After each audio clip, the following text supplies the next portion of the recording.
श्री स्वामी समर्थ. जय जय स्वामी समर्थ. अनंत कोटी ब्रह्मांड नायक राजाधिराज योगराज अक्कलकोट निवासी सद्गुरु श्री स्वामी समर्थ महाराज की जय. कशा आहात सर्व स्वामी भक्तांनो? तुम्ही सदैव आनंदी राहा हीच स्वामींच्या चरणी प्रार्थना. तुमच्या सर्व चांगल्या इच्छा स्वामी महाराज पूर्ण करो आणि आजचा दिवस तुमचा आनंदात जाओ हीच स्वामींच्या चरणी प्रार्थना. प्रथम तुम्हा सर्वांचं खूप खूप मनापासून स्वागत आहे. तुमच्या सर्वांच्या स्वामी अनुभवांनी बनलेला भक्त आम्ही स्वामींचे या चॅनलमध्ये. मित्र आणि मैत्रिणींनो, श्री स्वामी समर्थ आणि त्यांच्या लीला खरोखरच खूपच अगाध आहेत. असा कोणताही भक्त नाही की त्या भक्तांना स्वामींनी प्रचिती दिलेली नाही, स्वामींचे चमत्कार त्याच्या आयुष्यामध्ये झालेले नाहीत. तर मित्र आणि मैत्रिणींनो, असा क्वचितच एखादा स्वामी भक्त असेल की त्याच्या आयुष्यामध्ये स्वामींनी चमत्कार केलेले नाहीत. तर मित्र आणि मैत्रिणींनो, ज्या लोकांच्या आयुष्यामध्ये स्वामींनी चमत्कार केला नाही तर त्या भक्ताच्या देखील आयुष्यामध्ये स्वामी हे चमत्कार करत असतात. कारण स्वामींच्या सेवेमध्ये आल्यानंतर कधीच कोणताच भक्त असा राहत नाही की त्याच्या आयुष्यामध्ये चमत्कार झालेले नाही. तर मित्र आणि मैत्रिणींनो, काही भक्तांच्या आयुष्यामध्ये स्वामींचे चमत्कार हे लगेच होत असतात, तर काही भक्तांच्या आयुष्यामध्ये स्वामींचे चमत्कार व्हायला उशीर लागत असतो. परंतु मित्र आणि मैत्रिणींनो, स्वामींचे चमत्कार हे नक्कीच होत असतात.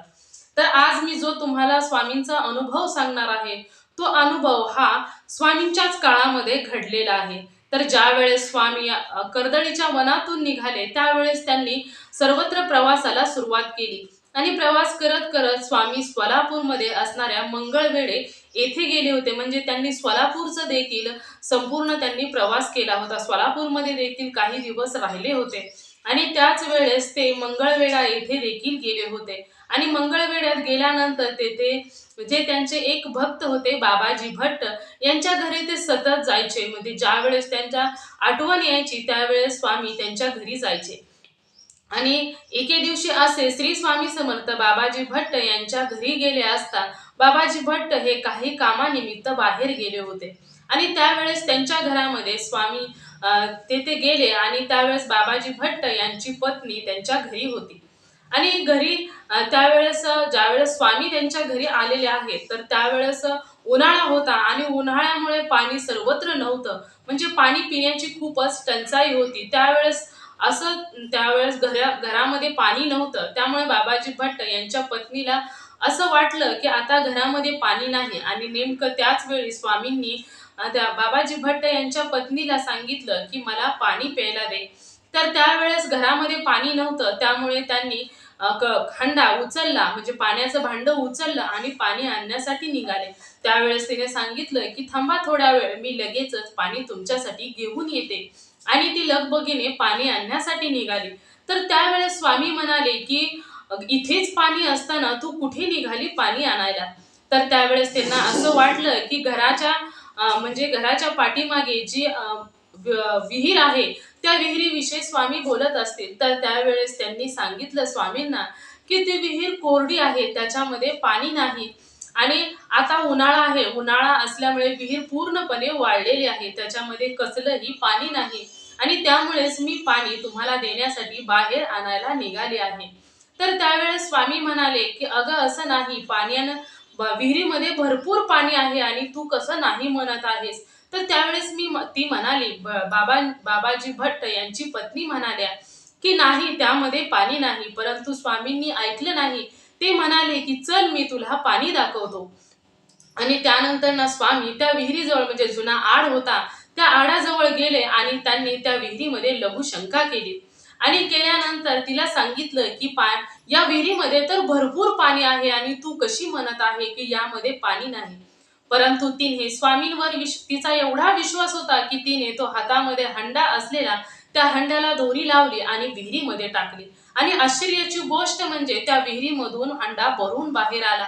आणि ज्या वेळेस हंडा जड का लागतो आहे हे पाहिल्यानंतर तिने त्या पाण्याने भरलेला हंडा बाहेर काढला आणि वाकून त्या विहिरीमध्ये पाहिलं तर चक्क अर्ध्याच्या वर ती विहीर पाण्याने भरलेली होती. भर उन्हाळ्यामध्ये ती विहीर वाळलेली आणि अचानकच स्वामींनी सांगितलं आणि त्यानंतर ती विहीर भरलेली. आणि हा प्रकार ज्या वेळेस तिने पाहिला त्यावेळेस तिने स्वामींना नतमस्तक झाले आणि स्वामींना भरपेट पाणी प्यायला दिले आणि त्यावेळेस स्वामी तेथील निघून गेले. आणि संध्याकाळी ज्यावेळेस बाबाजी भट्ट घरी आले त्यावेळेस त्यांच्या पत्नीने घडलेला संपूर्ण प्रकार त्यांना सांगितला. त्यावेळेस त्यांनी खरोखरच ते म्हणाले की स्वामी आणि स्वामींची लीला खरोखरच अगाध आहे. स्वामींच्या मनामध्ये जर आलं तर स्वामी काहीही करू शकतात. त्यामुळे अशक्य हे शक्य करणारे स्वामी आहेत. स्वामींसाठी कोणतीच गोष्ट अशक्य नाही असे नाही. स्वामी कोणतीही गोष्ट असली तरी स्वामी ते शक्य करून दाखवतात. म्हणजे हा जो अनुभव आहे तो स्वामींच्या काळातील आहे, परंतु या अनुभवातून आपल्यासाठी भरपूर शिकण्यासारखं आहे. जसं बाबाजी भट्ट यांच्या पत्नीने कोणत्याही प्रकारचा विचार न करता स्वामींवरती पूर्ण विश्वास ठेवला आणि त्याच विश्वासाने त्या विहिरीमध्ये घागर टाकली आणि नेमकंच त्या घागरीत पाणी आलं. म्हणजेच ज्या वेळेस आपण आपल्या आयुष्य जीवन जगत असताना एखादी गोष्ट आपल्यावरती संकट आलं, दुःख आलं, अडचणी आल्या, परंतु ज्या वेळेस स्वामींना मनापासून हाक मारली, कारण स्वामी आपल्या सर्वांना म्हणत असतात की भिवू नकोस, मी तुझ्या पाठीशी आहे. आणि नेमकं या शब्दाचा अर्थ ज्या भक्ताने मनामध्ये पूर्णपणे उतरवून घेतलेला आहे तो भक्त त्याच्या आयुष्यामध्ये कधीच हरत नाही. मित्र आणि मैत्रिणींनो, ज्या पद्धतीने बाबाजी भट्ट यांच्या पत्नीने स्वामींवर विश्वास ठेवून कार्य केले, त्याच पद्धतीने जर आपण आपल्या जीवनामध्ये स्वामींवरती विश्वास ठेवून एखादे कार्य करू किंवा आपले आयुष्य जगत राहू तर नेहमी स्वामी हे आपल्या भक्ताच्या बरोबर राहतात. आणि नेमकं याच पद्धतीने स्वामींवर किती विश्वास आहे त्याच विश्वासावर स्वामी उतरत असतात. स्वामींना जेवढ्या मनापासून आपण एखादी गोष्ट मागत असतो आणि जेवढ्या मनापासून स्वामींना आपण एखादी गोष्ट सांगत असतो तेवढ्याच विश्वासाने त्यांची सेवा करणं महत्वाचं आहे. आपल्या आयुष्यामध्ये कशीही वेळ असली तरी आपल्या ईश्वराशी, आपल्या श्री स्वामी समर्थांशी एकनिष्ठ राहणं हे देखील खूप महत्वाचं असतं.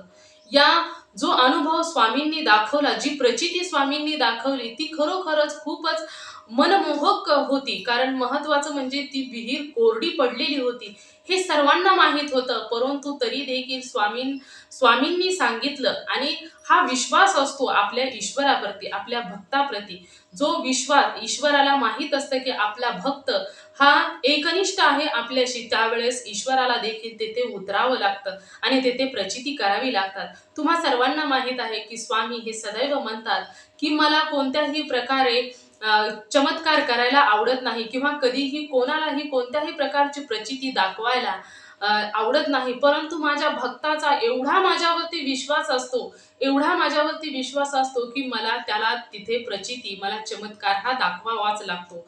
एवढा माझा भक्त विश्वासाने भरलेला असतो की त्या भक्ताला माझ्यावर स्वतःपेक्षा भरपूर विश्वास असतो, की त्याला माहीत असतं की माझ्यावर कितीही मोठं संकट आलं किंवा माझ्यावर कोणत्याही पद्धतीची कशीही वेळ असली तरी माझे ब्रह्मांड नायक, माझे श्री स्वामी समर्थ मला येऊन वाचवणार आहे, हा विश्वास जिंकत असतो. मित्र आणि मैत्रिणींनो, तुमच्या आयुष्यामध्ये कितीही मोठं संकट असू द्या, जर तुम्ही ईश्वराची भक्ती करत असाल तर तुम्ही त्या संकटातून कसे बाहेर निघता हे तुम्हाला देखील समजत नाही. परंतु अशी लोक आहेत की जी लोक भक्तीच करत नाहीत, कोणत्याच देवावर त्यांचा विश्वास नसतो, अशी लोक साध्या साध्या संकटाला घाबरून जातात. त्यांची अशी खूप साधी साधी संकट असतात की तिथे ते नतमस्तक होतात, हात टेकतात आणि ते आयुष्यातून हरून जातात. अशी लोक देखील तुम्ही कधी कधी पाहिलेले असतील. आणि त्याचबरोबर अशी लोक देखील पाहिलेले असतील की ती स्वतःच्या भक्तीच्या जोरावर, आपल्या ईश्वरावर असलेल्या विश्वासाच्या जोरावर कितीही मोठं संकट असलं तरी देखील ते पार करत असतात. मित्र आणि मैत्रिणींनो, तुम्हा सर्वांना माहीत असेल की जिथे विश्वास असतो तिथे सर्व काही शक्य असते. आणि आपल्या सर्वांना हेच लक्षात घ्यायचं आहे की ज्या वेळेस आपण कोणत्याही देवाची, ईश्वराची विश्वासाने सेवा करत असतो, मनापासून सेवा करत असतो, त्यावेळेस तिथे ईश्वराला यावंच लागतं. तुम्ही सर्वांनी संतांच्या गोष्टी ऐकल्या असतील. संतांनी त्यांच्या आयुष्यामध्ये साक्षात भगवंताला देखील जमिनीवर उतरवलेलं होतं. तुम्हा सर्वांना माहीत असेल असे आपल्या संस्कृतीमध्ये भरपूर साधू संतांच्या गोष्टी असतात की त्या गोष्टींमध्ये संतांनी साक्षात ईश्वराला देखील इथे म्हणजे स्वतःच्या इच्छेनुसार वागायला भाग पाडलेलं असतं. तर तुम्हीच विचार करा मित्र आणि मैत्रिणींनो, जिथे इच्छाशक्ती असते तिथे काहीही होऊ शकते. आणि त्याचबरोबर आपले ब्रह्मांड नायक श्री स्वामी समर्थ ज्यावेळेस आपल्याला म्हणतात की भिवू नकोस, मी तुझ्या पाठीशी आहे, मग तुम्हीच विचार करा, जो ब्रह्मांड नायक आहे त्यांचा जर हात तुमच्या पाठीवर असेल, त्यांचा आशीर्वाद जर तुमच्या बरोबर असेल, तर तुम्हाला घाबरण्याची कधीच गरज नाही. तुमच्या मनामध्ये कधीच कोणत्याच प्रकारची शंका येऊच द्यायची नाही, की माझ्या बरोबर काय होईल, मी ह्या ईश्वराची भक्ती करायला सुरुवात केल्यानंतर माझ्यावर संकट येतील, हा विचारच डोक्यातून काढून टाकायचा. काही लोकांची मतं अशी असतात, की मी भक्तीमध्ये आलो आणि माझ्यावरती खूप संकटे आली, तर हा विचारच डोक्यात येऊन द्यायचा नाही. कारण आपला ईश्वर हा सर्वोपरी असतो. तुम्ही कधीही स्वतःचे आई-वडील हे ईश्वराचा एक दर्जा आहे. तुम्हीच विचार करा, तुम्ही तुमच्या आई-वडिलांवर कधी शंका घेतली आहे का?